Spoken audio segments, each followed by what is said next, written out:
ನಮಸ್ಕಾರ ಎಲ್ಲರಿಗೂ. ಯಾರಿಗೆಲ್ಲ ದೃಷ್ಟಿ ಬಾಧೆ ಆಗ್ತಾ ಇದೆ, ಆಚೆ ಕಡೆ ಹೋಗಿ ಬಂದ ನಂತರ ನೆಗೆಟಿವ್ ಎನರ್ಜಿಯಿಂದ ತುಂಬ ನಾವು ನೋವನ್ನು ಅನುಭವಿಸ್ತೀವಿ, ಆಮೇಲೆ ಹೆಲ್ತ್ ರಿಲೇಟೆಡ್ ಸಮಸ್ಯೆ ಬರ್ತಾ ಇದೆ ಅನ್ನೋರಿಗೆ ಒಂದು ಸಿಂಪಲ್ ಪರಿಹಾರವನ್ನು ಕೊಡ್ತೀನಿ. ಏನಂದರೆ ಮನೆಯಲ್ಲಿರುವಂತಹ ಅಡುಗೆ ಮನೆಯಲ್ಲಿರುವಂಥ ಕಲ್ಲುಪ್ಪು ಬರುತ್ತಲ್ಲ, ದಪ್ಪುಪ್ಪು ಅಂದರೆ ಹರಳುಪ್ಪು ಅಂತ ಹೇಳ್ತೀವಿ.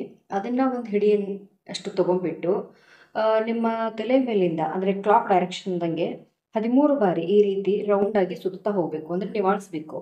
13 ಟೈಮ್ಸ್ 13 ಬಾರಿ ನಿವಾಳಿಸಿ ಆದ ನಂತರ ಅದನ್ನು ಸಿಂಕಿಗೆ ಹಾಕಿಬಿಟ್ಟು ಕೈಯನ್ನು ತೊಳ್ಕೊಬೇಕು.